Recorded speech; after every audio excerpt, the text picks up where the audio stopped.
And there's an extended interview with Donald Trump, which is this is a really interesting interview. But the very fact that Donald Trump is seemingly retreating from this is because they have listened to your cries. Now, of course, the main issue here is that the Trump administration has heard your protests and is frustrated by them and is worried by them. But the Democrats are not seizing on this opportunity because they're the controlled opposition party. That's the problem.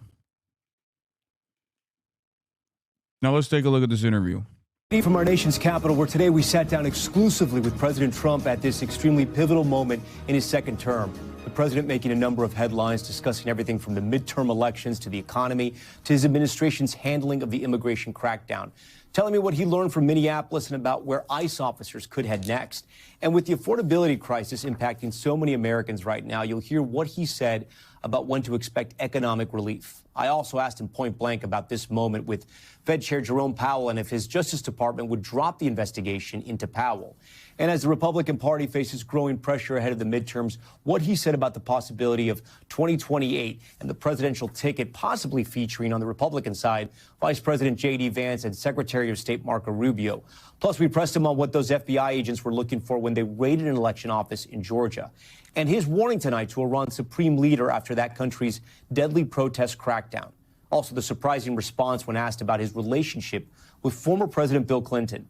During our talk, the president pointing out ongoing construction on the White House ballroom, what he said about bulletproof windows and drone-proof ceilings being installed, and if he ever worries about his own safety, plus what he told me about his personal health.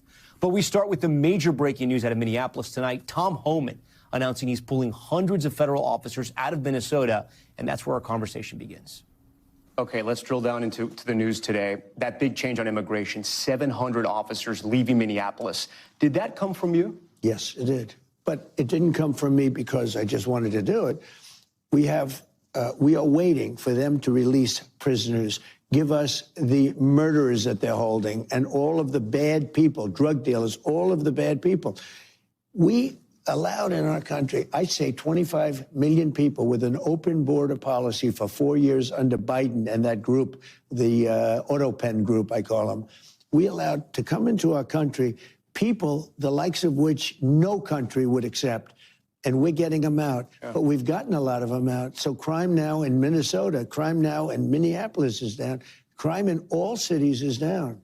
And you know why it's down? It's down because of us. It's down in Chicago by 25%, despite the fact that we are always dealing with these people, and they happen to be Democrats, right. Speaking of that don't know anything about crime prevention. Mr. President, speaking of Minneapolis, what did you learn? I learned that maybe we can use a little bit of a softer touch, but you still have to be tough. These are criminals. We're dealing with really hard criminals.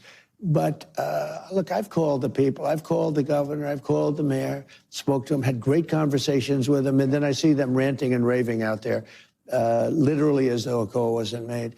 We've done a great job everywhere. The only place there's been a little inflammation has been really, it's not Minnesota, because we've done well with Los Angeles, too. There's been others. Yeah. Well, I saved Los Angeles. The top law enforcement officer, right at the beginning of my time when they were having riots, before me and it carried into me. If I didn't go in there with the National Guard, with troops, you wouldn't have the Olympics, which I got. I got the Olympics. You wouldn't have the Olympics in Los Angeles. And he said, without the president sending in the troops, we would have lost Los Angeles. Yeah. And you know what? I saved Los Angeles. And we will do it again if we have to. And by the way, we're going to have a very safe Olympics. Insane. And we're going to have a very safe World Cup. Speaking of Minneapolis, after the shooting of Renee Good, you said ICE made some mistakes. What were the mistakes? Well, look, I'm not happy with the two incidents. It's not, it's both of them, not one or the other. He was not an angel, and she was not an angel. You look at some tapes from back, but still, I'm not happy with what happened there. Nobody could be happy, and ICE wasn't happy either. But I'm going to always be with our great people. Bro. American fascism has evolved to a degree where they are unironically looking at a white lady and a white man and treating them like a black teenager. I never thought we would get to this point. Okay, let's keep it a $1.50 here, guys. The "he was no angel" is like a famous application, a postmortem application for police shootings involving black teenagers.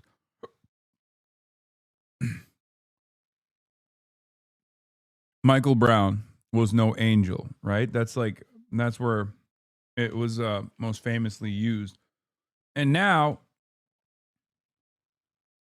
even if you're a white guy opposing the administration, you are also getting hit with the no angel territory. It's incredible.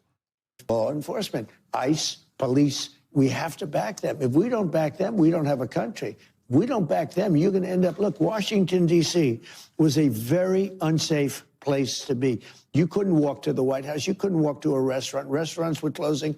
I inherited not only a mess with the country, I inherited a horrible, very dangerous capital. Do you know Washington, D.C. is now an extremely safe place? You see what happened. You're here a lot. When you mentioned Renee Let me ask you, Tom. Yeah. You're here a lot. Yeah. Would you have walked down the street a year and a half ago with your family? No. But today you can, and nothing's going to. Come on, man. Just say yes, bro. Come on. What are we talking about here? Happen. You mentioned Renee Good and not Al and Alex. Don't skip that, man. What do you mean? No, Washington, D.C. wasn't walkable until you fucking put the National Guard down? That's crazy. Freddie's not being angels. Do you think any of that justified what happened to them, though? No, I don't. It should have not happened. It was a very sad, to me, it was a very sad incident, two incidents. And, you know, they mentioned the one now, they don't mention the other. Well, I think they were both sad. And, you know who feels worse about it than anybody? The people of ICE. They're strong, The people of tough Yeah. people, and they have to be tough because we're dealing with hardened criminals. Right. We're dealing with people, you know, jails have been emptied into our country from all over the world, from Venezuela, where we had great success, you will admit, but from Venezuela, from the Congo in Africa, from all over the world. Jails, the jail population was emptied into our country. If we don't have strong people,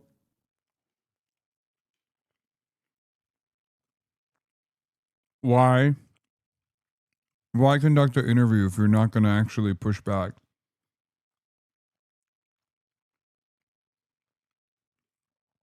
What are we doing here?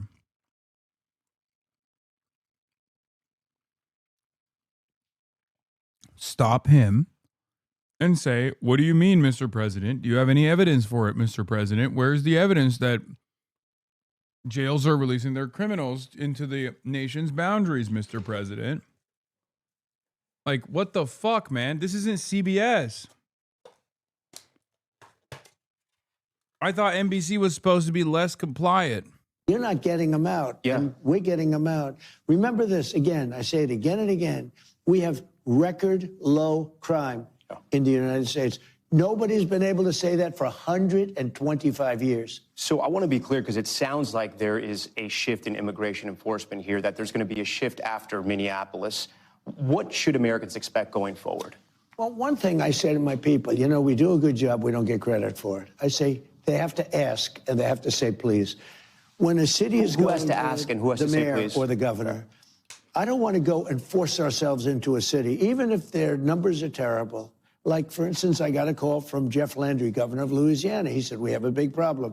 Could you go in and help us with well, let's see, certain sections. I mean, to be honest with you, certain sections of the state, beyond their famous, beautiful city, certain sections of the state. We have done, not only in New Orleans, we've done a really great job in Louisiana, but I was called. I want to be called. Chicago, we could solve the Chicago crime. Well, on that question, which cities are you headed to next? We have 5 cities that we're looking at very strongly, but we want to be invited. We will sometimes call the governors and Are say, these cities like you going Chicago, to Philadelphia? Are these the cities? We could straighten out the crime in Chicago. We've already brought it down 25% just by being there. We could have Chicago be a safe city, just like D.C. is a safe city, just like all of these places that we've gone to. And I look forward. You know, I didn't campaign on that. I campaigned on law and order, but I didn't think I'd be going into individual cities and making them safe. Anything else you can tell us about the 5 cities? The 5 cities, anything else? So Americans are ready? We'll be announcing them very quickly, but we could do something. As an example, I was called by people. San Francisco said, please, we have a Democrat mayor. He's trying very hard. Would you, friends of mine that live there, it's got crime problems. Would you let him do the job and not come in? Let's see how it works. I said, look, I can do it much quicker, much faster. Don't forget, we remove criminals. We took over 2,000 hardcore criminals out of Washington, D.C. Every criminal removal that has taken place has happened within the prison system. ICE does not go out, conduct investigations into crimes, and process like criminal warrants or anything like that.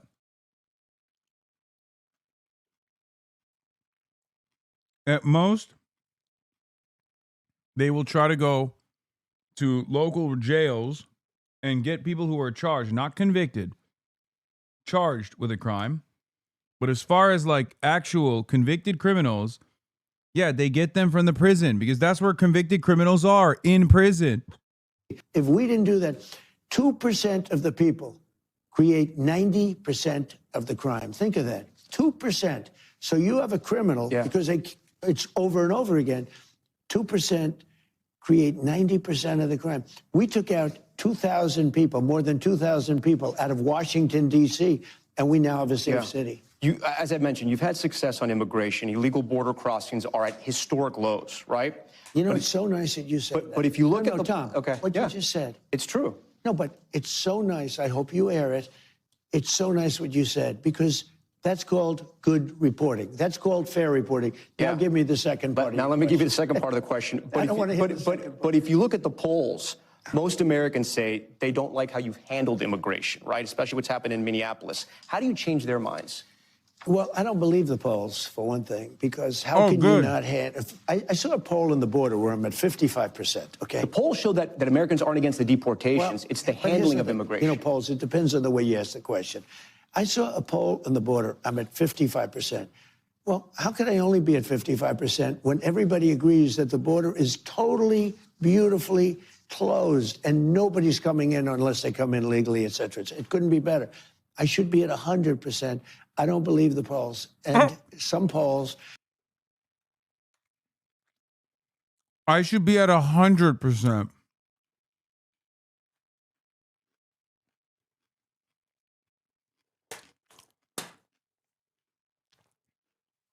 I should be at a 100% approval rating on the border.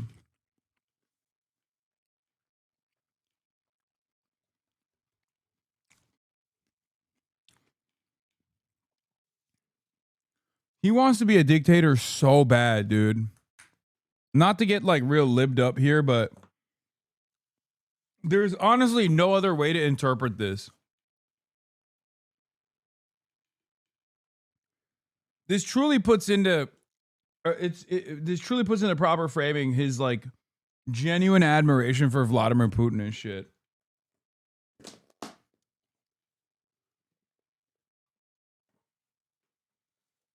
I've often wondered what it's like why authoritarian leaders do like silly things to make themselves appear a certain way as though they are beloved by large majorities of the population, if not the damn near entirety of the population. And I'm seeing it. It's just like so petty. It's so stupid. You are not tapped into the conservative mind virus like you used to be.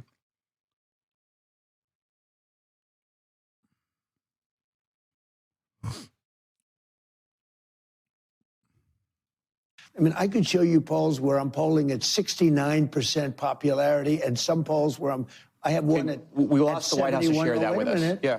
71%.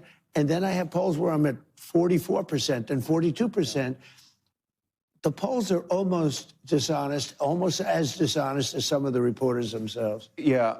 But I'm getting very good polls.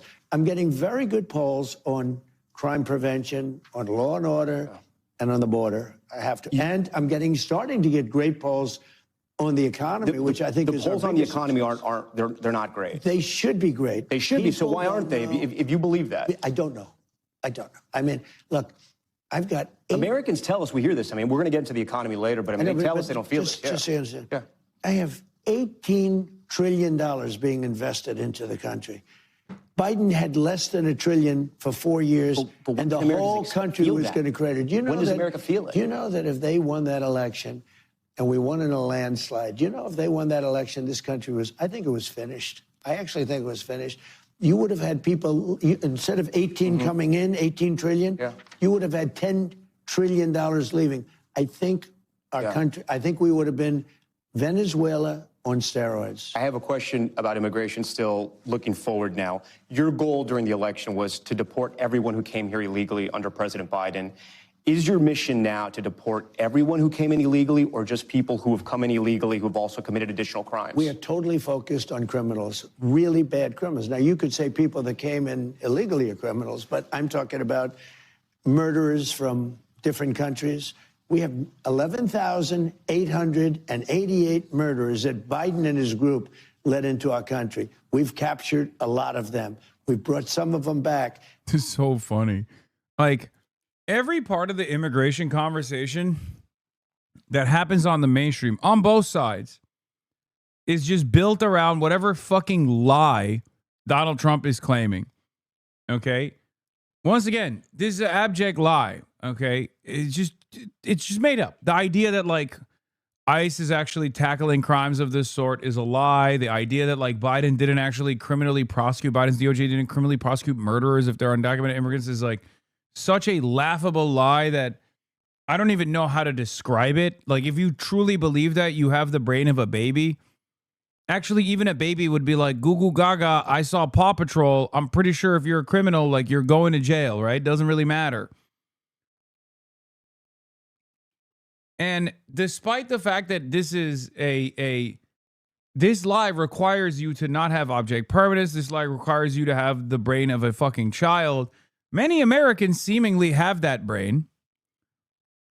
And I think it's a massive problem with mainstream media that they don't, like, address Trump's ridiculous statements here. Okay? There's no world where, like, mainstream media goes, wait a minute, Mr. President, you're saying that, like, Joe Biden released criminals into the wild when these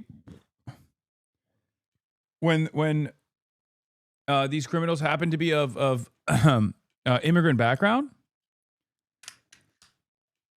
Like, just simply asking for evidence, is that too much? Can we just ask for evidence?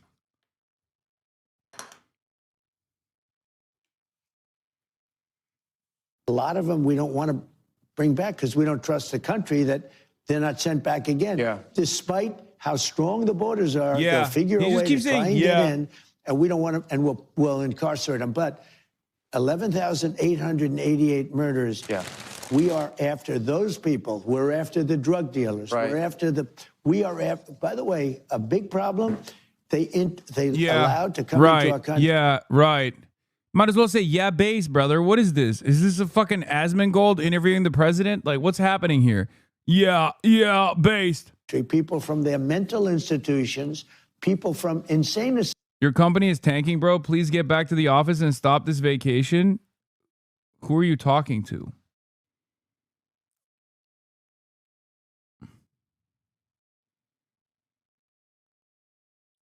What is this a reference to? I don't even understand.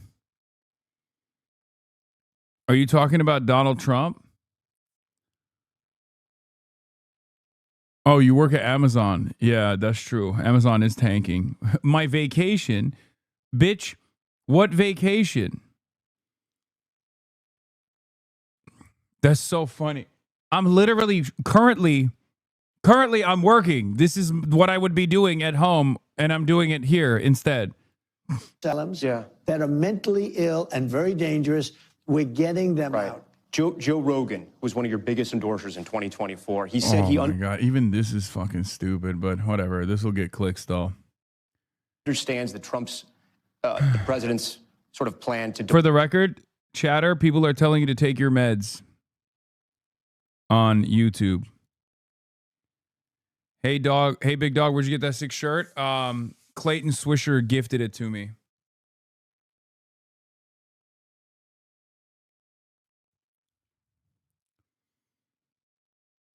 Are you guys hiring at your work? No. People here who are here illegally. But he also understands why critics compare ICE officers to the Gestapo asking people for their papers. What's your response to him? Well, look, first of all, he's a great guy. We had a tremendous success before the election. I think it was his biggest interview ever, and over 300 million people. It was very good. She didn't want to do it, you know. She decided not to do it because she's not capable. But I spoke to him 3 days ago. We had a great conversation. And all I'm doing, I have to keep. Did he mention this to you? Did you guys talk about this, the ICE enforcement? Yeah. Just had a good conversation. I think he's a great guy, and I think he likes me too. Yeah. And, you know, liking me isn't important. What happens is that I think we do a phenomenal job, but I don't think we're good at public relations. What does that mean? You've said that a couple times now. What do you mean by that? We don't sell the great job that we're doing. Look, we have the safest country. Is that your staff, or those your staffers? Excuse me, people from your persuasion, somewhat left, to a job on numbers. It just came out that in 125 years, we have the safest country. The best crime numbers since the year 1900. That's a stat. Yeah, we know it's true. Way before my father was born. Right. Think of that. And yet, then you talk about crime, or you talk about this, or you talk about that, and the poll numbers aren't that good. People, we don't do a good public relations job. That's why I'm doing the interview with you today. We appreciate it. I'm trying to help my people. You know, PR, public relations. I will say Donald Trump has diminished. I do legitimately believe that his brain processing power has gotten worse. Like, this is a reduced Trump. His interviewing skills are worse in general. He rambles even more than he used to, and he used to ramble quite a bit. There is definitely a Brandonization taking place here. Speaking of your people, you're never afraid to shake up your team. You've said that you're okay with shaking up your team. Do you still believe in Kristi Noem to deliver on your vision of immigration? Look, she was in charge of the border. The border's closed. I mean, everybody gives me A+ on the border. The border was a disaster. People were pouring into our country. But what about the enforcement? They don't even try and come up now. You know the beautiful thing? The caravans. I think I came up with that name. Thousands of people, 25, 30,000 people in a group. You know who sent them? Their countries. They sent the people that they didn't want. Not only criminals, people that didn't want to work hard, etc. They know who it is. They sent them into our country. We have nobody coming in anymore. We have very good. You just asked me, Kristi, we have the best crime numbers that we've had in 125 years. I think she's doing a very good job. Again, public relations. She's not getting credit for the job that she does. Let's move to the economy now. And excuse me, what is sad, though, and it is, we had the two primary incidents in Minnesota. So, and you shook up leadership there. You brought Tom Homan in. Yeah, I did. And Tom is great. Tom is a superstar. But you do thousands of arrests. You arrest thousands of rapists. You arrest thousands of the worst people. You arrest the drug dealers. I mean, we had drug kingpins. We had murderers. Thousands. No incident. We bring them back to their country. Two people. It's bad. I hate it. I hate even talking about it. Two people out of tens of thousands, okay? And you get bad publicity. Nobody talks about all of the murderers that were taken out of our country. They don't talk about... but it was two Americans. They don't talk about we have the smallest drug... Brother, you guys put a new rule in the rule book that allows you to literally deport someone for being suspected of committing a crime, any crime, with the Laken Riley Act. Because Laken Riley was murdered by an undocumented migrant who was arrested, jailed, and then deported. What the fuck do you mean? Just two people in the process of deporting people. Come on, give me a break. Let me kill a couple people. Come on, guys. What's your expectation? I kill 0 Americans? No, I got to kill a couple. And now it's bad PR. As an example, we've been very tough on the waters, and soon, you know, pretty much overall. But if you look at the waters where we knock out boats, each boat that we knock out, we save 25,000 American lives. We're doing a job like nobody's ever seen before. I just got to... Please follow up on that. The administration is currently being sued by the families of the victims I mean, it'll most likely go nowhere because it's the American government that assassinated them, unfortunately. But he's just, everything is made up. What the fuck, dude? What the hell? Every aspect of this interview, everything that he says is just made up. I don't know how to deal with it. I don't know how to react to it. I don't know what to say, really, because he is just a fucking serial liar.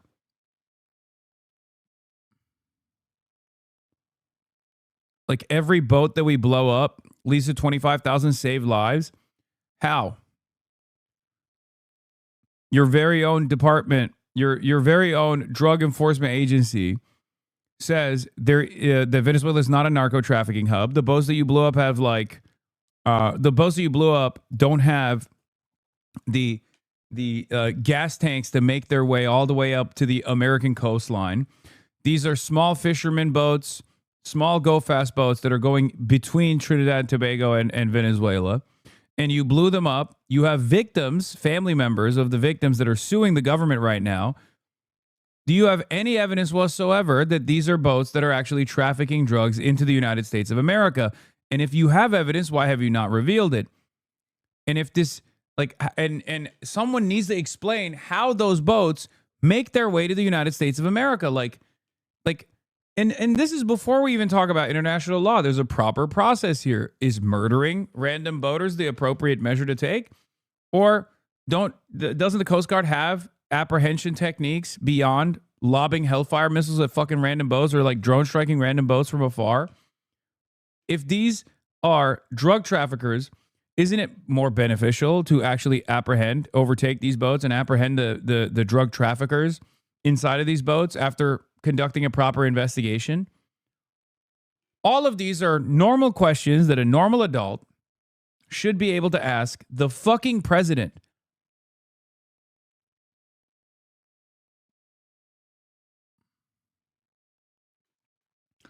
I think one of the funniest aspects of this conversation, or the speculation around whether or not he has dementia, is that if he does actually have Alzheimer's or dementia, which I think is likely, for those of you who don't know how Alzheimer's works, I have a lot of people in my family that had Alzheimer's, okay?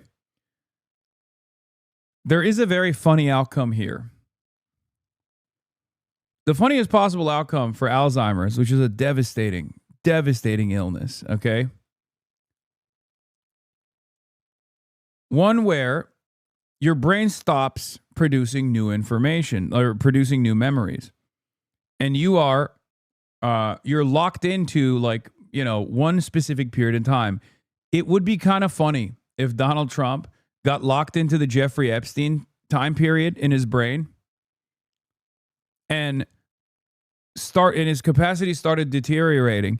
So he just kept talking about how Jeffrey Epstein and Bill Clinton are his best friends over and over again. That would be fucking hilarious. Okay? Imagine the administration around Donald Trump, all of his staffers consistently trying to get him to shut the fuck up, but he just keeps saying, Jeffrey, you're my best friend. Where's Jeffrey? Where are you, Jeffrey? Jeffy boy, you love them young just like I do. Remember, a best friend is such a mysterious thing. You're a childlike wonder, Jeffrey. I love you just like I love Bilbo Clinton.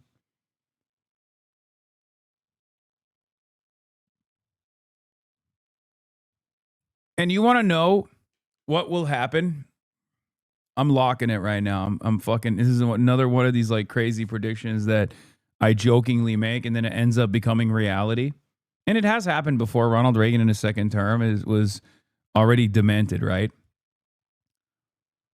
The funniest thing that would happen, or the saddest thing that would happen in the aftermath of this like very tragic comedy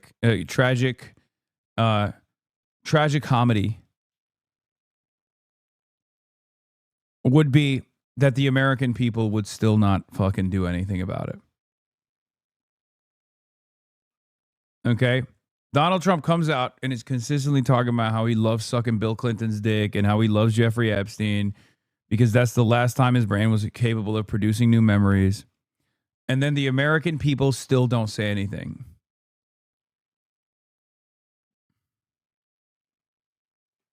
Yeah, a pal is a wonderful thing, and every day is a beautiful mystery. Yeah, a fitting end for the U.S. empire? Yes. I am going to stream snipe you on Saturday, says Chinese Richie Torres. Okay, well, I'm not going to be outside. So how will you do that? Don't be weird. Also, thank you for the 200 gifted. Shout out to Spittin' Litton for the 200 gifted. A phone with President Xi, and he is amazed at how well the United States is doing. He said he's never seen anything like it. You brought the conversation, Mr. President, so let me ask you, what did you talk about with the leader of China? About a lot of topics. We talked What's about the most important topic? Is it chips? Is it the wars in Ukraine? What is going on? I would say the economy, the relationship that we have with China. I'm going to be going there in April. Then he's coming here toward the end of the year. Coming to the White House? He's coming to the White House, yeah. Toward the end of the year. We have a very good relationship. And it's so funny. After I pulled that chatter up, hella YouTube chatters are saying L Twitch chatter. This is not how it is on YouTube. They're talking about how YouTube chatters are not like that. Numerous times, and I don't think they want to see a shutdown either. Mr. President, are you going to sue Trevor Noah? Last night in a post, you alluded that something could be coming. Yeah, well, he said that I spent time on Jeffrey Epstein's island. Jeffrey's Island. My bestie Jeffrey. Oh my God. Oh my God.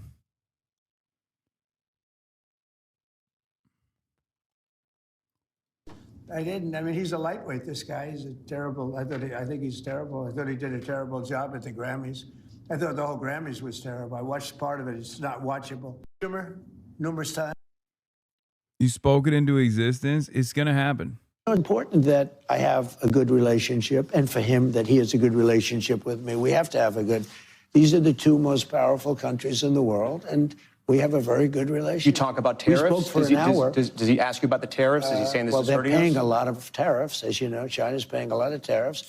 In the past, they didn't. I'm the one that put tariffs on China. I put tariffs on a lot of tariffs, or just so you understand, making our country. Yeah, we hit 40K regularly for this past month.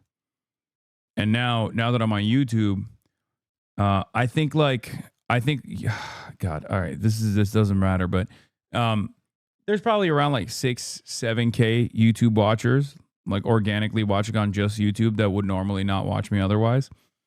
But I think around like 10,000 of those viewers on the 16K to 20K YouTube watchers are watching on YouTube out of pure sheer convenience. And that those 10K would probably be here right now.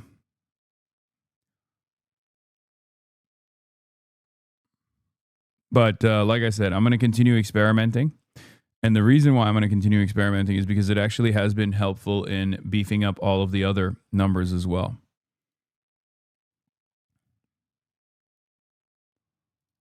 Rich. Our country has taken in hundreds of billions of dollars in tariffs, really trillions, because the threat of tariffs is getting all of these countries to lose to us. Yeah. And by the way, they've been doing it to us for 40 years. And now, but I'm doing it very judiciously, very fairly. But tariffs are bringing in tremendous amounts of money. I just gave $12 billion to our farmers because they were mistreated by certain countries. Yeah. Tariff money. We're taking in hundreds of billions. No, and I want to ask you about that. I want to get into that. Talking about the economy, you've brought a lot of prices down, as we said. Some are still stubborn. Very few. But when you, very few. I get it. Yeah. Few. When you talk to Americans, though, do you have to get them to understand that the prices are not going to come back down to your first term because we had a pandemic and we had record inflation? Are people's expectations too high, or is it just too expensive to live in America? I just, again, don't think we're selling it properly. We've done a great job. But it's expensive out there. You saw gasoline this last week at $1.99 a gallon. It used to be, it was $4.50, $5 a gallon. $1.99 a gallon gasoline. I think we've really bring it. I mean, I don't expect them to be much higher. Now, there's a natural inflation. But they're never going to go down to that first term. I inherited the worst inflation in the history of our country. It was through the roof. Now, you will say it wasn't in history, it was 48 years. You know, there's a theory that was, I say it was the worst. But whether it's 48 years, I inherited the worst inflation in the history of our country, and now we have almost no inflation. Think of it. You know what it was for the last 3 months? 1.2%. You know what it was under Biden? You can't count that high. Yeah. I inherited the worst inflation. I inherited the worst crime. I inherited high prices. So when I inherited inflation is down 2.7 right now, but it is down. No. For the last three, don't forget, I've inherited this mess. Right. For the last 3 months, it's at 1.2%. You know that? Yeah. But the last 3 months. You floated the idea of $2,000 rebate checks for Americans from tariff revenue. Who's going to get that? And when is... You can't get fucking... Dude, you can't lose a war of attrition to a guy who shits in his diapers, okay? Under no circumstances can a 90-year-old dementia patient is out yapping you, okay? You're young, you're virile. What the hell is going on? He just keeps going, yeah.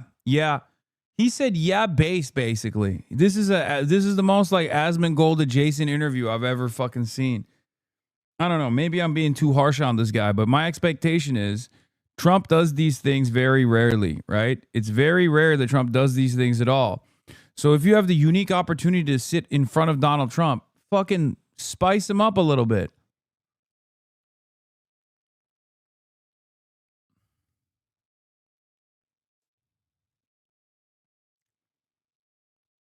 Inflation has gone up at unprecedented speeds under Trump. Google Sonic inflation for more info.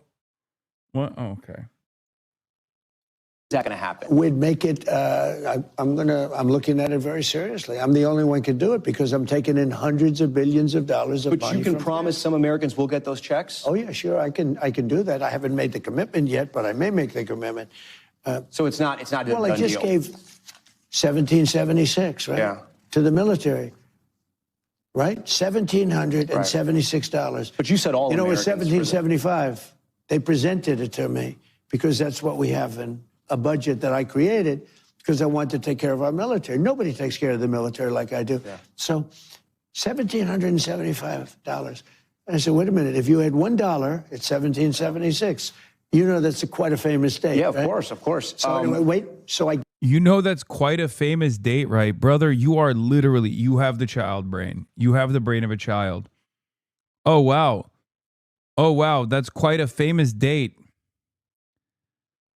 He's like, he wants the interviewer to be impressed that he knows the fucking, the date of U.S. independence, like the birthday of America. Okay? What is the fucking, like, why should this be impressive for you to know? You are the president.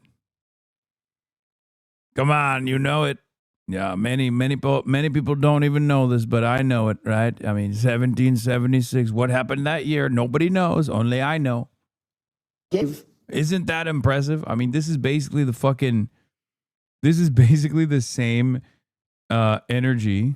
This has the exact same energy of Donald Trump doing women man camera TV. Okay. Like, oh, I aced my mental faculties test. Okay. I killed it. I did so well. Doctors said no one's brain is as impressive. 1,776 to our military, and they are very thankful. Let's get to the Fed. And now I may be doing that with regard to the entire population. Okay. Let's get to the Fed. Is there any doubt in your mind that interest rates are going to be lowered? Not much. Why? How can you say that? I just think they're going to be lowered. I mean, they should. Is your new Fed pick on board with that? We're way high. Okay, we're way high in interest. We have now, with me and with all the money, I've always been good at money. And with all the money coming into our country, we're a rich country again. We have debt, but we also have growth. And the growth will soon make the debt look very small. Because it's the greatest way, you have two ways. You can cut, and we do that anyway, and we did that. You know, we got rid of hundreds of thousands of federal workers. Yeah. And those workers went out and got themselves jobs in the free enterprise system. And you know what that's called? This is all of this is a lie, by the way. Why is that even good? That's not even a good thing. Yeah, they're getting rich. All of these public workers, they're getting rich. Yeah, no, they're fucking jobless, dumbass. Making America great again. The job market is ass cheeks. I cannot believe that he's saying the job market is great. How do people not get more mad at this? Oh my God. Like, yeah, Uber drivers, they're doing Uber now. Free enterprise is so fantastic. We had 10 workers in the federal government for every single job. When the Democrats go in, they hire. I could right now give you the best employment numbers in history. You know what I do? Go out and hire 2 million people, put them in the federal government. Does your new Fed I pick? do the opposite. Yeah. Does your new Fed pick? Yeah, no, do that, you fucking idiot. Please.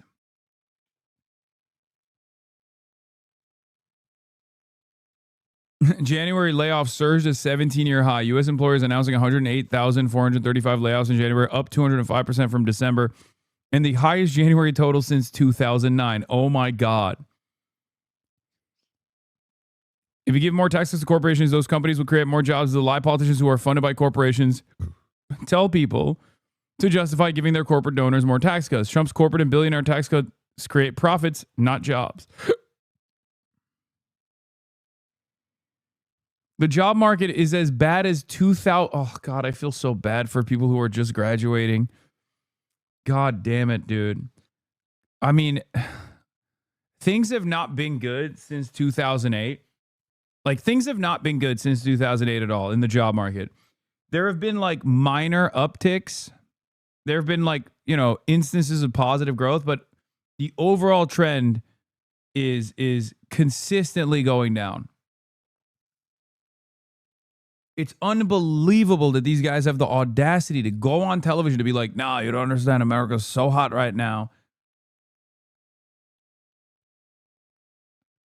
It is so ass out there, man. It is so fucking ass out there. If you have a job, you want to know how I know it's ass out there? Because there are those who have jobs in this chat, and I'm sure they will tell you.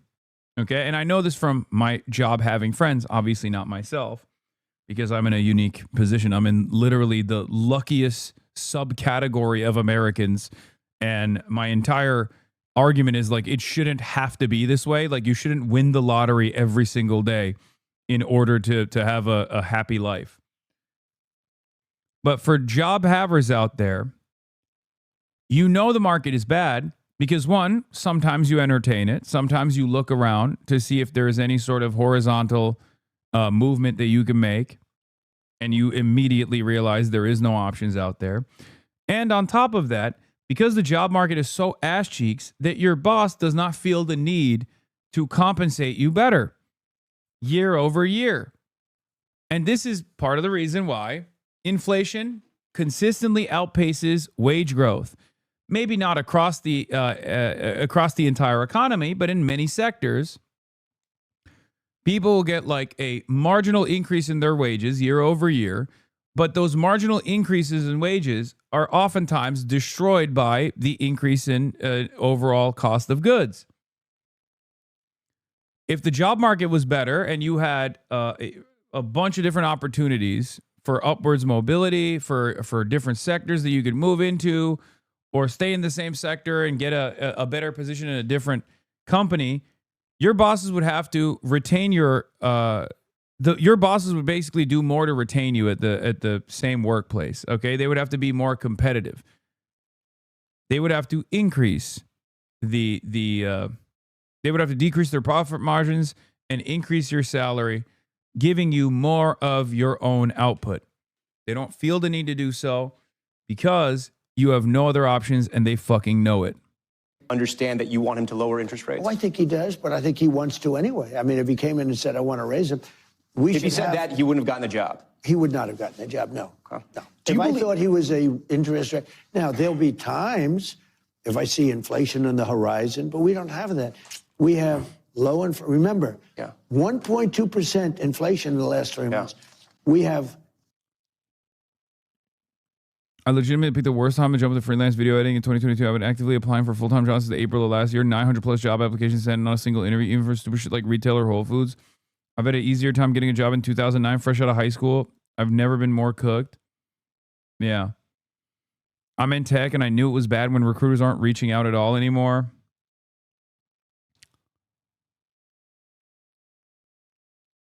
Graduated in 2023, and it was already shit, says a YouTube chatter.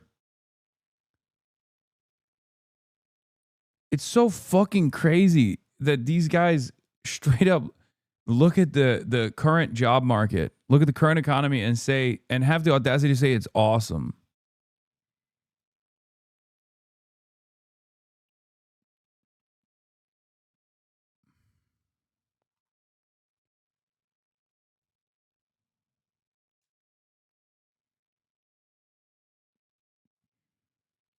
I guess for Trump, the reason why he's saying that is because he knows a lot of rich motherfuckers.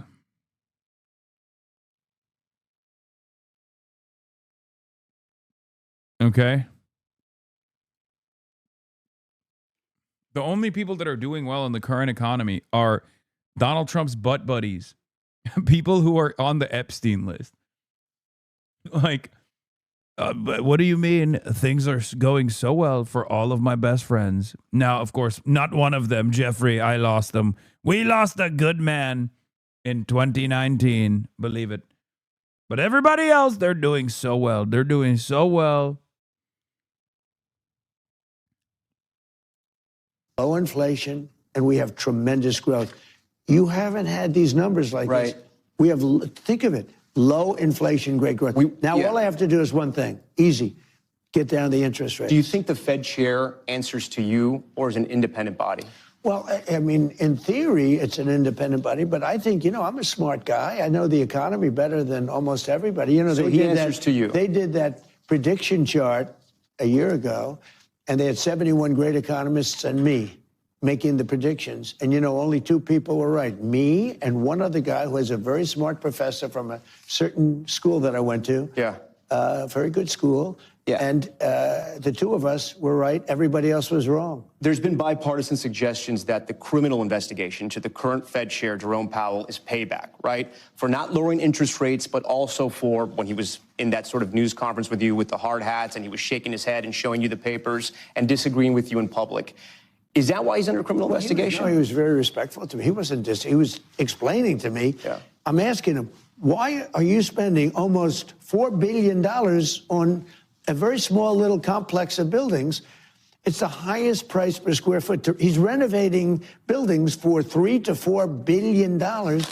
And this Fed chair that I have I think is going to be great. He might not have a home because this guy has spent so much money. And I looked, it's a see-through. There's nothing inside. They are spending money. He's in charge of the project. Yeah. This is the Federal Reserve building I'm talking about. It's a very small little, it's actually a couple of little buildings. They're spending more money than any building ever built in history per square foot. Some Republican senators say they're not going to approve him unless you drop that investigation. A lot of people say a lot of things. You don't think that's true? You think? I don't know. Is it worth it to drop the investigation to get your Fed chair through? I think the investigation is the investigation. It's being handled by Pam and Janine and the people. They'll make their own decision on it. Let's talk about AI. He hates this shit. Have you ever used? But I do Oh my God. say this about you can't let a man spend billions of dollars doing a bill. I would have done that job for $25 million, and it would have been done much better. Right. They're spending billions of dollars on a renovation of a little complex. Let's talk about AI. Have you ever used ChatGPT or Claude? I haven't really, but I know all about it. Let me just talk about AI. Yeah. AI is a big deal. AI is going to be maybe the biggest thing, bigger than the internet, bigger than anything else. We are leading China by a lot. We are leading everybody by a lot. They're all building their factories here. And you know what I did for the electric? Because they need twice the electric as we currently produce for the whole country, which is crazy. Nobody can do that. But so what I did is I came up with a concept. Each building that is built is going to generate their own electricity. They're going to build their own electric plant. We are building numbers of AI. And by the way, also auto plants. I love having this conversation so close in proximity to the previous ridiculous thing that he was saying, which is the job market is great. Everyone's got jobs. We fired all of the good jobs, the good government jobs, right? But the job market is fucking great. Also, we are unleashing a wave of AI in our data centers, which is the only area that we are spending money on. This government is only spending money on building data centers, so the remainder of the job market, the remainder of the labor force is also displaced. Luckily, of course, for all of you that still have jobs, the only reason why you haven't lost it is because the tech sector is led by charlatans who are routinely overpromising and under-delivering. One of the examples that I love using, or I will continue using now, is Waymo. Did you guys see the Senate hearing that took place, the congressional hearing that took place on Waymo, where the dude basically admitted that they got like motherfuckers in the Philippines driving the cars around? Fantastic. Fantastic stuff. The only reason why your jobs are not being fucking replaced by AI is because the AI tech is just not there for many of these sectors. And when pushed, these guys will just be like, yeah, okay, we got some people. Not regularly, right? Only in emergency situations. I mean, I don't know. That's what they say. I feel like that has legal ramifications. So they have to admit it, but maybe this is their hyper specific carve out. But perhaps they use a lot. Perhaps the Waymo operatives are still, maybe a little bit more hands-on than we think they are. Everything. Right. We're building everything. But do you know, I just left Michigan. I was with Ford. They were going to close this building that was built in the early 1900s, one of the biggest factories. They were going to close it. It was scheduled to close prior to my election. Right. After I won the election, they said, let's try keeping it open. They just went to 3 shifts. Right. It's 24 hours a day. And the head of Ford, Mr. Ford, said it's the most incredible auto comeback I've ever seen. Mr. President, let me ask you, there's no doubt you are the president who's ushering in the AI revolution, but this is happening on your watch. Oh, my God. Brother, you have to take his dick, like plop it out of your mouth before you ask that question.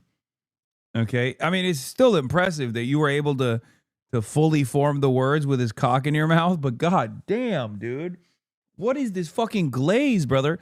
You are ushering in, without a doubt, the AI revolution, Mr. President. If AI affects humanity in a negative way, is that on you? Because some of these CEOs of AI companies say we need guardrails. This could get out of control. Oh my God. Even the fucking fear-mongering around AI.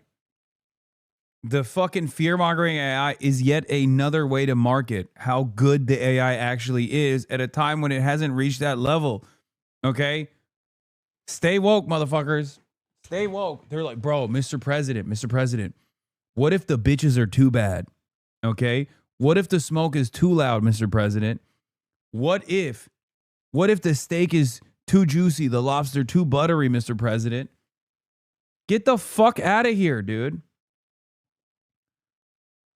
Like at most, in the near future, the highest likelihood of catastrophe that comes from AI will be displacing the existing labor force with a significantly worse tool so that all of these fucking profit seekers, these parasitic capital owners, get to offer a substandard and oftentimes hazardous service, but they engage in tremendous cost saving.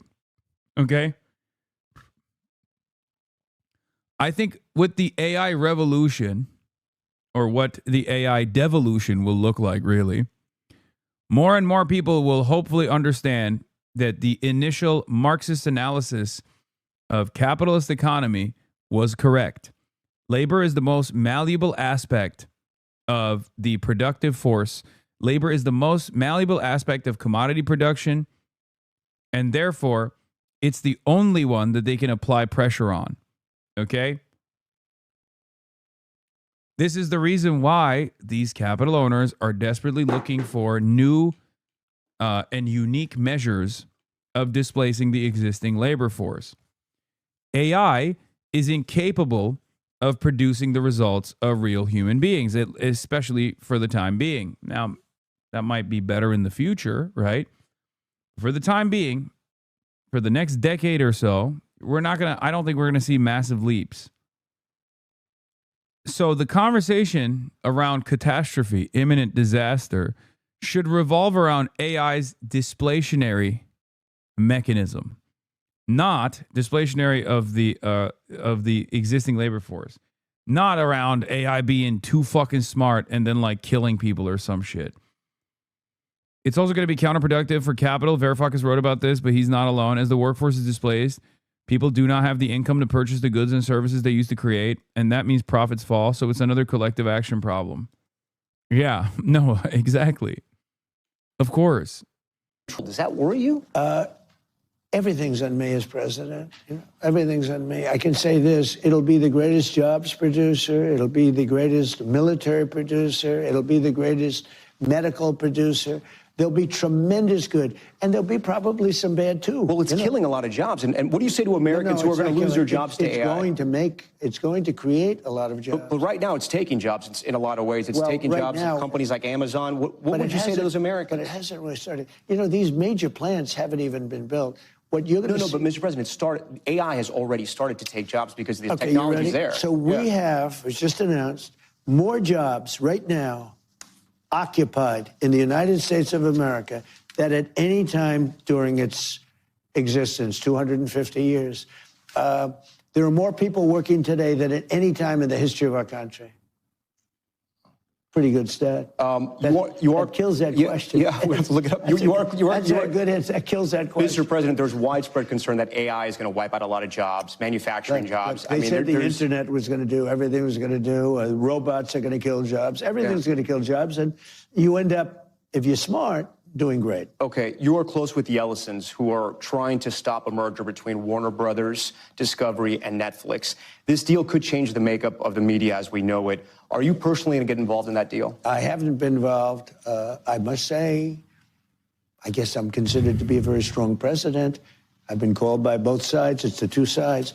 But I've decided I shouldn't be involved. The Justice Department will handle it. Okay.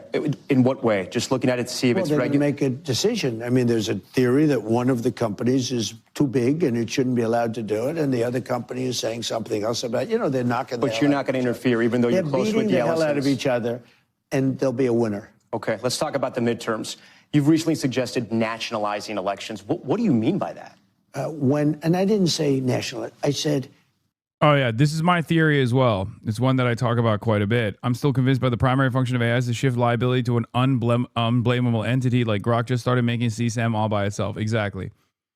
That's why it's most commonly used in places like that, whether it be Israel's targeting system, so they can just go, well, it was just the AI targeting.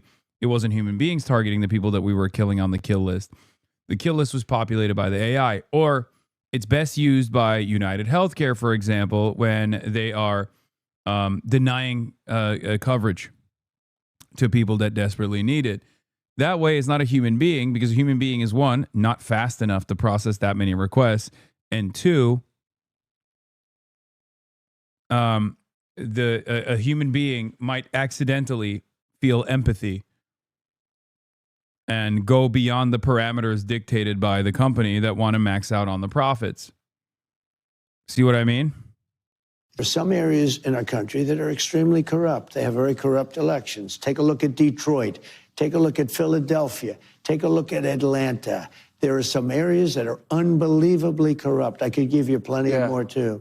I say that we cannot have corrupt elections. If we have to, if they don't straighten it out. As an example, voter ID. Why don't the Democrats want voter ID? You know who does want voter ID? Democrat voters want it, but Democrat politicians don't.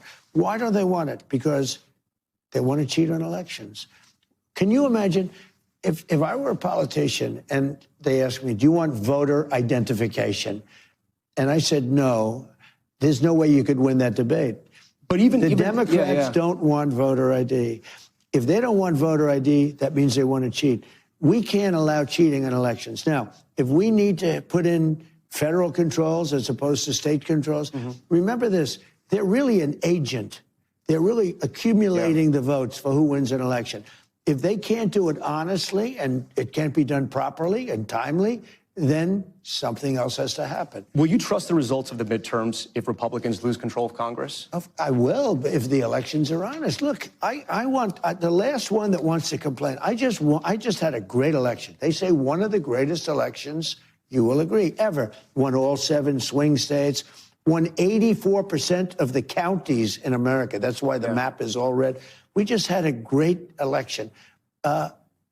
I believe there was cheating. I think there was cheating. Well, speaking of counties, what are you doing in Fulton County? It was too big to rig. Speaking of counties, what is happening in Fulton County? I'm not doing anything, but the FBI went in because it's been under I guess, review for years.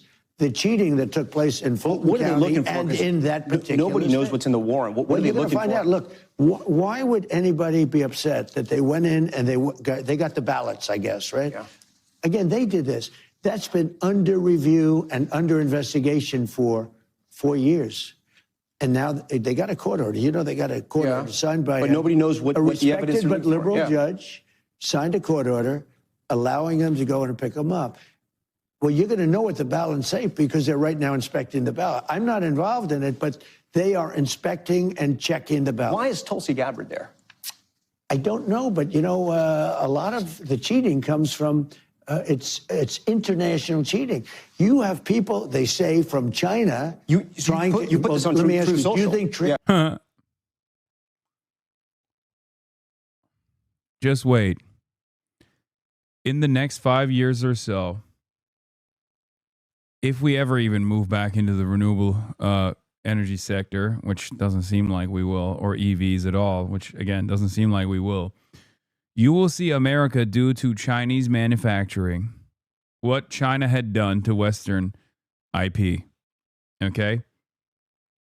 China has already surpassed the United States of America in not only the efficient, streamlined production capacities, but also on technological innovation in many sectors. Most of it is in the renewable side, from solar panels and other different like battery technology, but certainly on the car manufacturing side. The technology in China is now far superior to the tech coming out of the Western world. This is a fact. People can get mad at me for saying this. People can say I'm wrong, but it is just the truth. So what you will see in this upcoming decade will be Americans stripping Chinese technology for its parts, only to try to comprehend exactly how those parts were put together and trying to rebuild it in their own facilities. Okay? Of course, the Chinese development, lol, no, bro, you have to know how to read to do that. By then, it's not going to be a thing in America. Okay, that's funny. It's ironic because we talk about automation in the production side and the utilization of AI in the production side. And China is also at the top of the game when it comes to developing robots too. Robotic tools on the assembly line are still going to come from China. That's already what Canada is doing. China legally requires foreign companies to enter into joint ventures with Chinese companies that allow them to learn from and reproduce from, at the time, superior Western manufacturing. With the New Deal in Canada, Canada is doing the same, putting Chinese in joint ventures with Canadian. Yes. So even when these guys talk about bringing in foreign capital into the country, which will show economic activity, but it won't actually lead to a healthier labor pool with good paying jobs, because they openly state that they will do automation in those factories. So the number of job opportunities would be significantly limited to what a foreign investment-backed factory would look like in the past.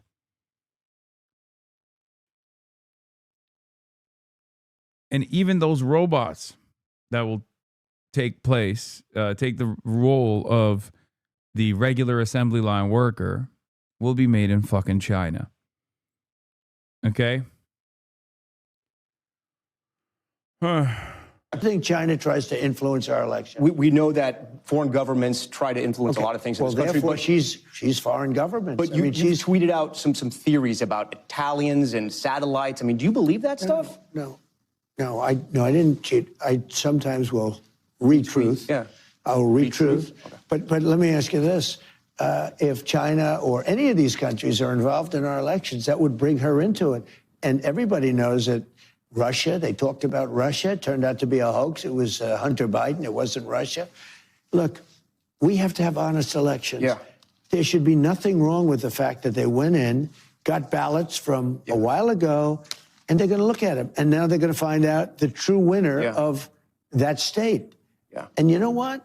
If there was cheating, which there was, but if there was cheating, it should be found, because we can't let it happen again. Mr. President, I have a few more important questions for you, if that's okay with you. Yeah? Sure. Okay. I mean, they've all been important. Let's go to, there's a new lawsuit by you and your family that you're suing the IRS for $10.5 billion for leaking your tax documents. Yeah. Is this a good use of taxpayer money? You can't leak documents. And any money that I win, I'll give it to charity, 100% to charities. Charities that will be approved by government or whatever. I have another lawsuit with the United States. I sued because they broke into Mar-a-Lago. But that's taxpayer money. It's going to get taken out of the system. I know it's going to charity, you're going to say. And I've won that case. I mean, they broke in, the FBI illegally, Biden and his group. It wasn't Biden. He didn't know what he was doing. It was a group of very smart radical left people. They're very smart. They've lost their way. Right. And they broke into Mar-a-Lago. They broke into my home. They went through they had warrants. My wife's drawers. Yeah. They went through, that's a double meaning. They went through Barron's, my son's, everything. They went through the whole house. Hundreds of people. They went in with guns. They went in, guns. How would have been ablazing. So how would this work? Wait. I brought a lawsuit. Essentially, the lawsuit's been won. I guess I won a lot of money. How would this work, though? Scott Bessent's the head of the IRS. YouTube chatters, don't forget to like the fucking YouTube stream, okay? And subscribe and hit the bell to be properly notified when I go live on YouTube. This will help me continue live streaming on YouTube as well. And if you like the stream, it will allow me to get better placement in the algorithm on YouTube. Pam Bonnie's the head of the Justice Department. They're going to defend the IRS against you. You're their boss. Well, there's never been anything like it, in all fairness. So are you going to tell them to pay you? Don't forget, I sued as a private citizen because I sued between terms. I won 3 times. I won 3 times, but I didn't assume, unfortunately for this country, I didn't assume office the second time. But here's the story. I sued because they broke into Mar-a-Lago. That was before I became president. Now it goes along, and it turned out that the suit is a very strong suit. You're going to tell them to pay you, though? You're the boss. Well, what I would do, tell them to pay me, but I'll give 100% of the money to charity. I don't want any of the money. You take it out of the system. A couple more questions here. No, I'm putting it back into the system. Yeah. If I give money to American Cancer Society, I will give 100% of the money away to charity. I don't want any of it. $30 trillion debt, and we're going to take $10 billion out of the system? Well, I mean, you give it away anyway. Yeah, there's no argument here. This is like petty, vindictive, silly. And given that the courts have been very pliant to Trump's needs, especially in like the idiotic defamation cases and shit like that, I don't know. I mean, I can see this. I can see them also ruling in his favor.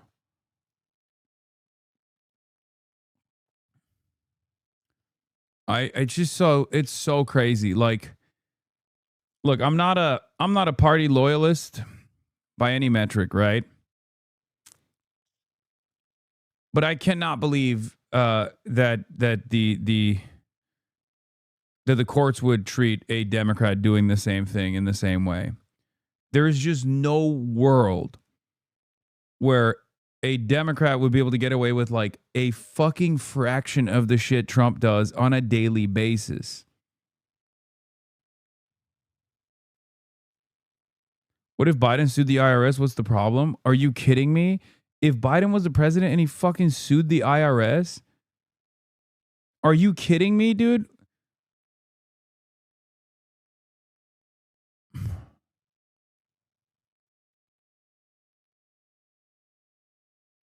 I mean, these guys be calling to fucking assassinate him.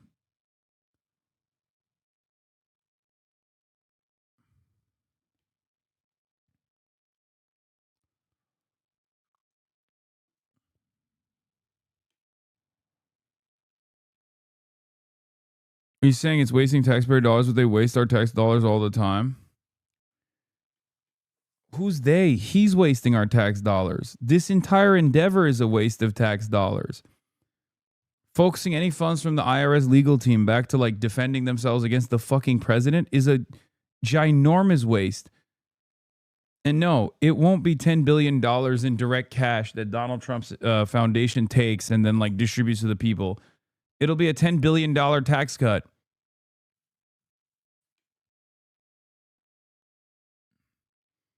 Asman was talking about you being in Qatar earlier and he used it to try to justify slavery. I'm shocked. I'm shocked that Asman Gold is justifying slavery.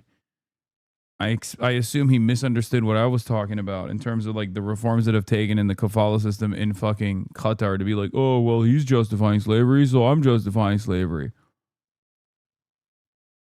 You're making the rounds on Twitter again? If this is the thing I think, yeah, I retweeted this. I know.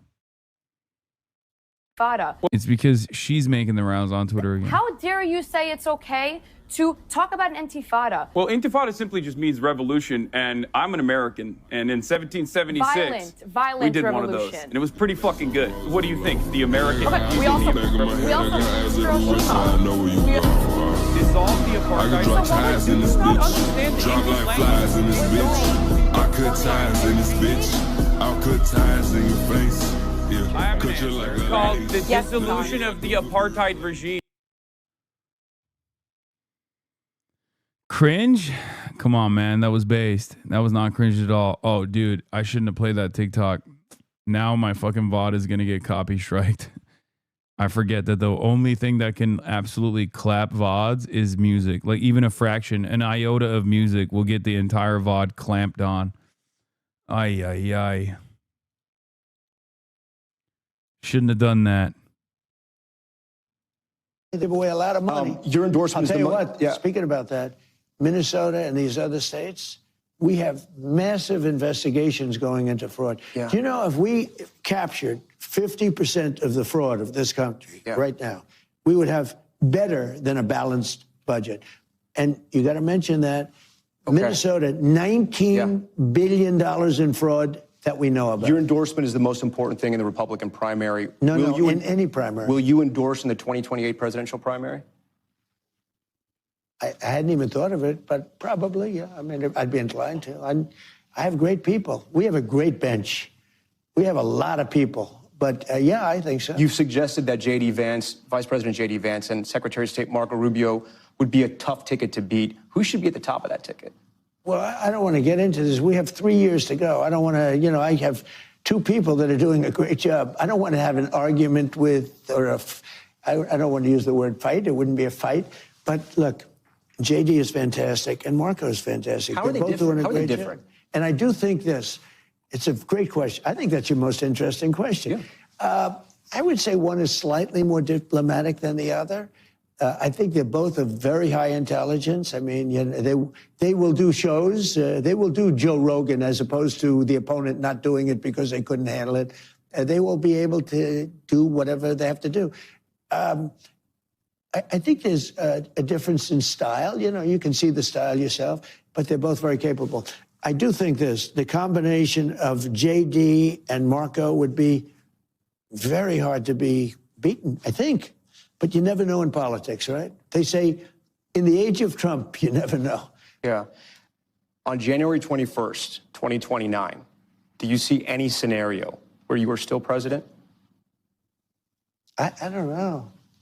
It would be interesting. But wouldn't it be terrible if I agreed with, you know, if I gave you the answer that you're looking for? It would make life so much less exciting, right? It would be so much less exciting. But I only do this for one reason. Make America great again. And that's what we're doing. Yeah. We're making America Totally. great again, greater than ever before. Our country is greater than ever before. We're a rich nation. We're taking in hundreds of billions of dollars in tariffs from nations that took advantage of us. They thought we were stupid. They thought we were fools. They laughed at us. You know, people were laughing at us 1.5 years ago. They laughed at this country. They're not laughing anymore. They respect us. And I get along with them. They respect us. Mr. President, I have pages and pages of questions, but they're telling me my time is up. I thank you for your time. We'll do it again. Thank you. Mr. President, thank you. That concludes the sit-down portion of our extended interview with the president. Right after this break, we'll show you our walk and talk in the Oval Office, where we discussed Iran, the Clintons, and the president's own health. Stay with us. We're back now with a special edition of Top Story following our exclusive sit-down interview with President Trump. We immediately continued the conversation where he showed me some of the Oval Office, but we also discussed important topics like Iran, Cuba, and his own health. Here's that conversation in its entirety. This room had almost no pictures up. Yeah. And these pictures all came from the vaults. Yeah. And they're magnificent. I mean, I think they're magnificent and all, you know, first run, top of the line stuff, but mostly of presidents. We have a couple with Ben Franklin, but I think he qualifies, right? Ben Franklin's pretty good. Is there any one you ever kind of hone in on where you're thinking deeply about anything, about an issue? Is there one you look at? Maybe all of them. They're so different. George Washington, and you have Jefferson, and I took Ronald Reagan in, gave me a place of honor also. Did a great job. But Honest Abe Lincoln. Who do you have up here? I mean, these are big ones That's here. Ulysses S. Grant, George Washington. Here we Okay, I don't care about this. This is such an honor, but all I know, I'm walking down, and everyone's screaming, "Goat, goat." I said, what are they talking about? I hope they're right. Not for me, but for the country. Because if I do a great job, that means the country is doing well. You're building the new ballroom. We hear about this new arch you're building, the Garden of Heroes as well. God. You're building a lot of things that are going to cement your legacy.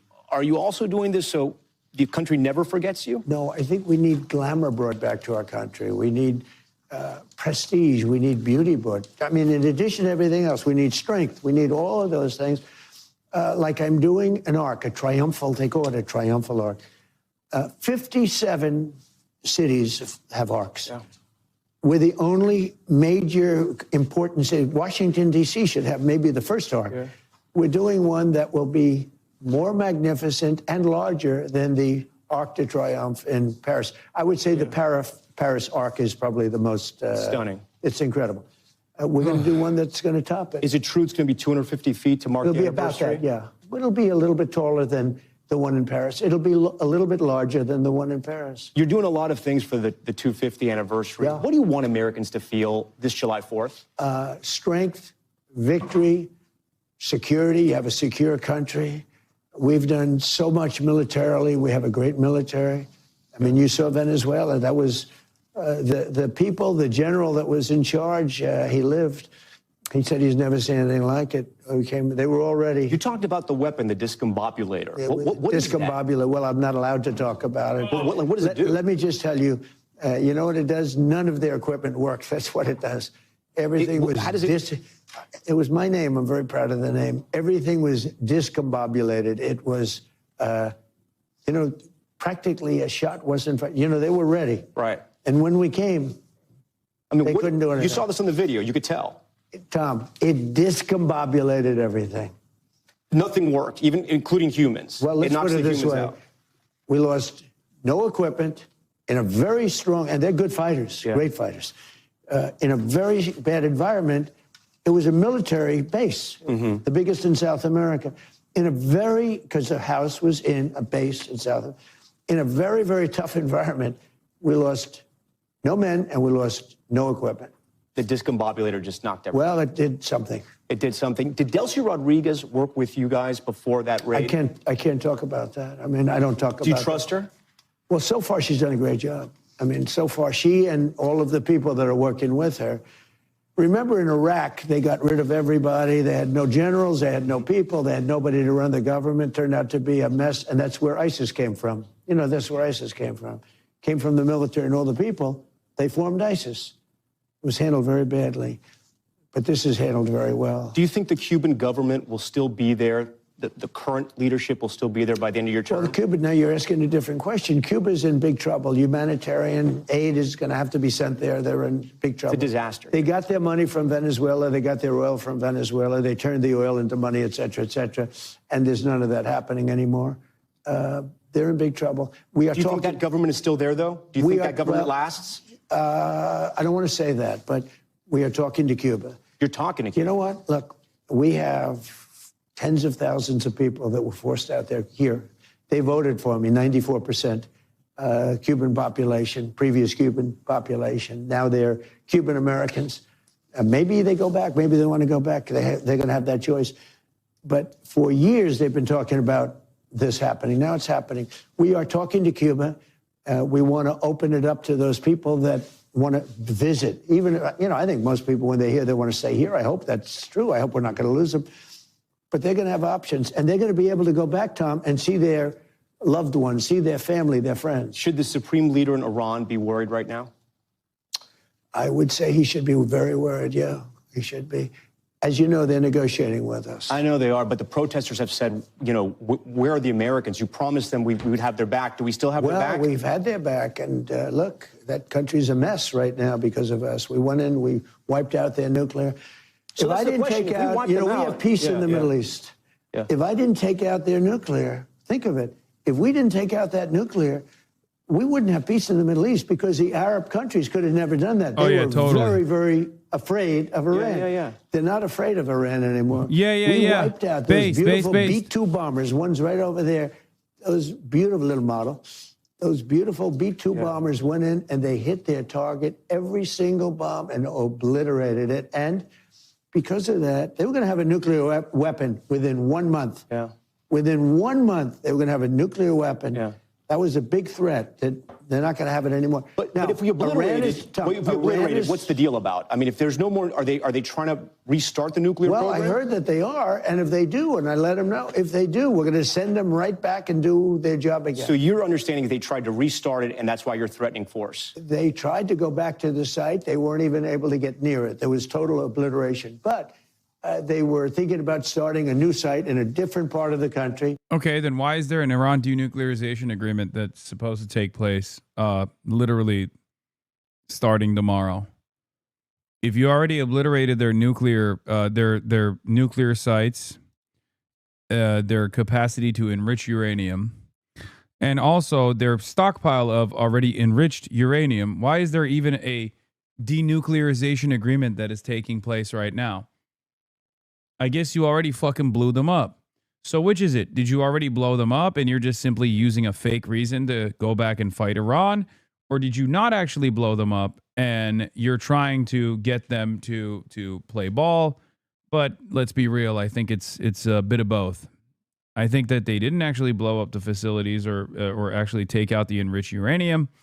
But they are also using this as an opportunity to go back and strike Iran one more time, despite the fact that the regional leaders are begging Trump not to strike Iran. Okay? They are begging Trump not to strike Iran and destabilize the region further. I happen to believe that Israel also has different opinions on striking Iran. There are definitely a lot of people in the Israeli government that want to strike Iran, but there are very real concerns about how effectively the American naval assets will be able to protect Israel. Why would you defend Iran? What do you mean? For a million different reasons. Number one, there are civilians living there. Number two, I don't believe that turning Iran into Libya or Syria is going to be a good thing for the 90 million people that live there. Number three, I think having Iran remain stable is good for the entire region rather than a destabilized Iran that will be good only for Israel and very bad for the rest of the region.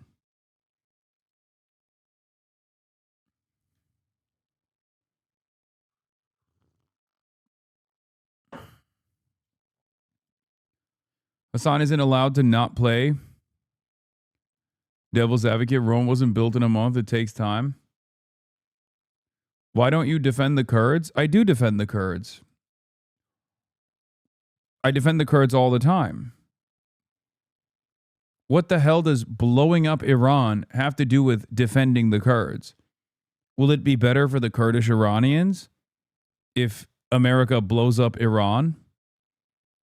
Is that what your argument is? Because it won't.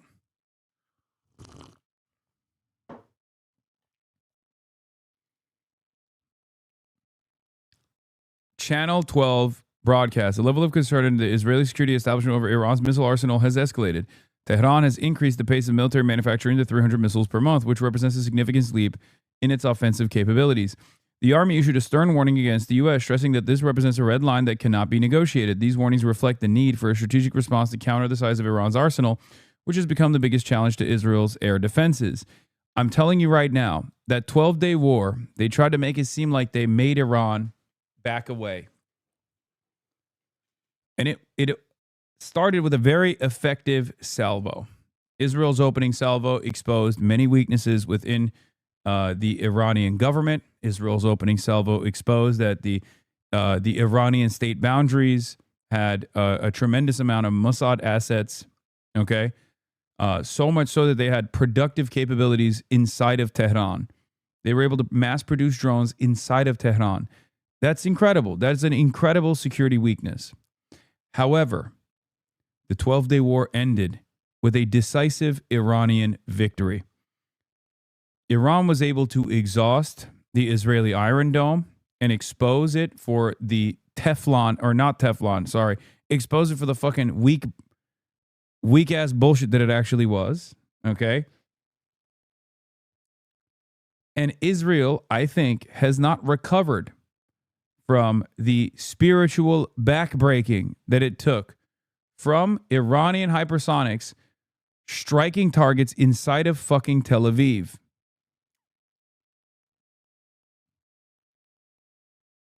This I stand by 100%. Yeah, paper tiger dome, bubble wrap dome, tinfoil dome, whatever you want to call it. Okay?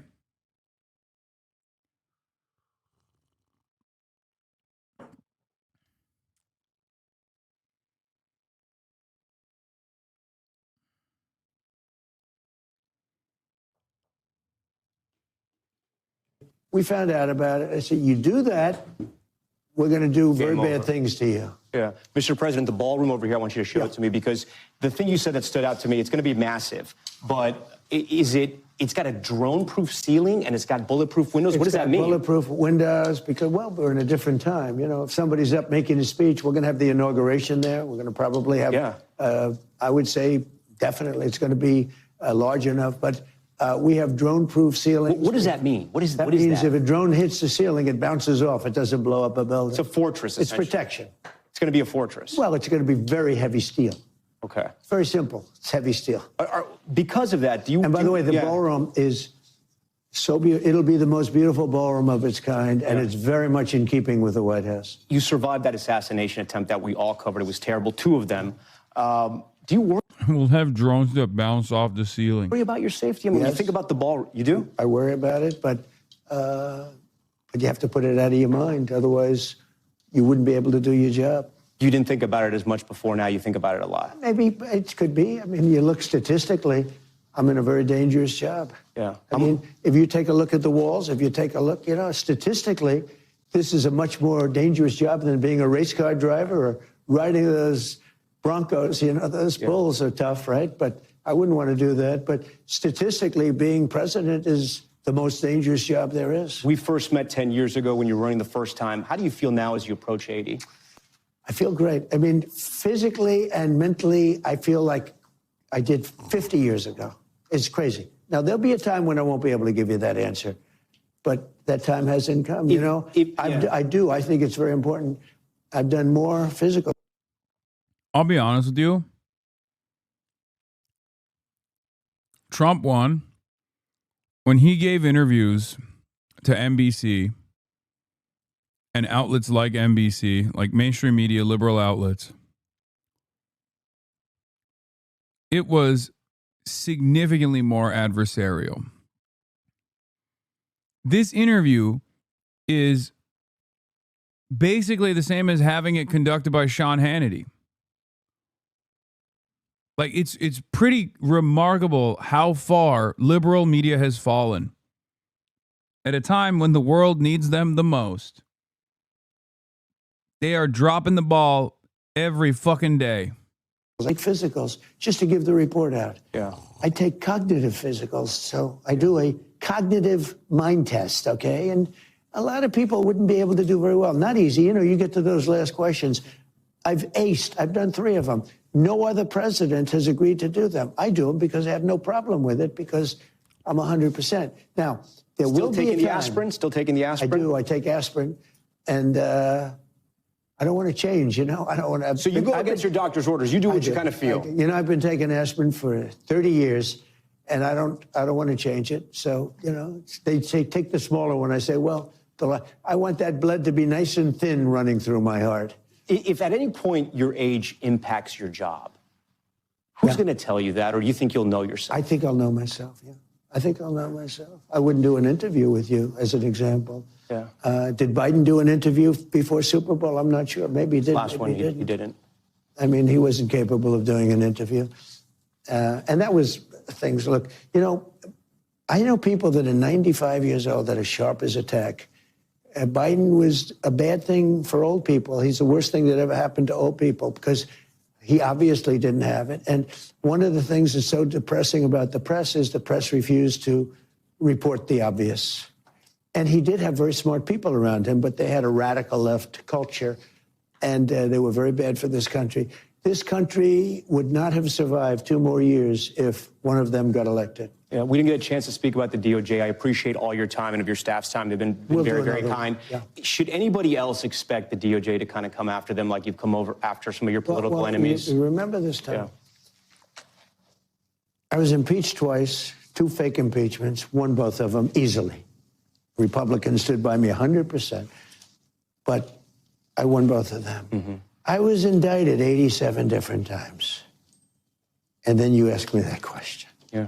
So I think I'm extremely moderate, especially for what they did to me. They wanted to take me down. I said to somebody, do me a favor, add up the counts. If I lost, you know, I won. But if I lost these cases, add up the counts and tell me how long would I have to serve in prison. You know what they came up with? 287 years. I said, I better win. In your mind, that calculation means it's okay for the DOJ to go after your political enemies? No, it isn't. And I could be involved. You know, I'm the chief law enforcement officer of the United States. I could be involved, but I'm not. I don't choose to. But when they say to me, oh, you're going after people, I got indicted all of those times. It's 287. One of my least favorite, not least favorite, like one of the biggest, one of the things that annoys me the most that this administration does, and Trump is the king at this. Republicans are always very good at it, but Trump especially is good at this, is consistently blaming liberals for doing things that these guys actually do with regular frequency. Oh, there's lawfare. You did lawfare to me, so now I have to do lawfare tenfold, while simultaneously claiming that you did lawfare and I'm not doing lawfare now. But if you accuse me of doing lawfare, it's actually for good reason. If the Democrats actually had a fucking backbone, you would be in jail for January 6th. Okay? And that wouldn't even be lawfare. That would just be the law. I hate this shit. I hate it when Israel does it. Yes, Shatters are saying it's Israel coded. It is Israel coded. It's one of the more annoying parts that this administration communicates. I fucking can't stand it. I despise it. It's such an annoying trait. Unbelievable. 10 years in jail they were willing to put. You know, they asked me a question yesterday at the press conference about Clinton because of the testimony, the Epstein thing, which turned out that I have nothing to do, and they did. about Epstein. And they said, do you think it's terrible, what, you know, with the subpoenas and everything, and they're disobeying the subpoenas? And I actually said, it's a shame. You have an ex-president, and you have, you know, the president's wife and Secretary of State. And I said, it's a shame. It is a shame. NBC News broke the story today. I don't know if you saw it, that the Democrats are already saying, if you bring President Bill Clinton and he has to testify, we're bringing President Trump. What do you say to that? I think they might say that, you know, but they've already brought me. See, I've been brought. They had me indicted many, many times. Many, many times. They didn't do that to Clinton. Do you think if the Democrats win in the midterms, at least one House of Congress, they're going to try to impeach you? Well, you know, I've done a great job as president. They say I've had the best first year of any president in history, and I think I have. If you look, I settled 8 wars, biggest tax cuts ever. Right now, we have more under construction with the factories, the car plant. Yeah, that's what they say. Everyone's saying that. That's so real, man. The best first year of any president. Incredible. They're all moving back into the country. They were stolen from us over. Yeah, the Attorney General is the chief law enforcement officer, not the president. This fucking doofus. Yeah, and the Attorney General, I mean, it's laughable to say this, but the Department of Justice is supposed to be a separate entity, not commanded by the administration at all. Very funny to say stuff like that nowadays, especially considering that the Attorney General is Trump's former defense attorney and the Deputy Attorney General is also a former Trump defense attorney. Major conflict of interest. Once again, if Democrats did some shit like that, Republicans would be fucking losing their goddamn minds.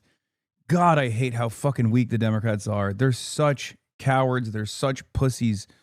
Oh my God, I wish they had some fucking backbone, dude. What an embarrassment. 4-year period. They're all coming back from Germany, from Canada, from Mexico, from Japan. I think I had the greatest first year that we've But had. you think they may come after you again? Well, they'll find something. Like I did an interview with you, and because I did the interview, let's impeach him or something. Anything out there that Americans are going to be surprised about that you're going? Yeah. I'll tell you, they shouldn't do it. And that's one of the things. I didn't do it for that reason, but it bothers me that somebody's going after Bill Clinton. See, I like Bill Clinton. I still like Bill Clinton. What do you like about him? What? I liked his behavior toward me. I should have waited. Remember what I said earlier? I like Bill Clinton. He's my friend. His brain only forms memories from a certain period of time when he was a Democrat and he liked Bill Clinton and he hung out with Jeffrey Epstein. It's happening. It's already happening. Oh my God, it's happening. Oh my God. Oh my God. Perhaps the funniest outcome of this entire thing is Donald Trump turning around and talking about how Bill Clinton is the best because his dementia-riddled brain can only remember memories from that period of time when he was Jeffrey Epstein's butt buddy. I thought he got me. He understood me. You know, he was the one that said very famously that you don't want to run against Trump when there were 18 people. It was 18 people, including me. I call him Bubba. Bubba, he's got such a long meat. I love Bubba's meat. And he kept telling them, you don't want to run against Trump. Run against anyone. Don't run against Trump. And Hillary sort of laughed at him.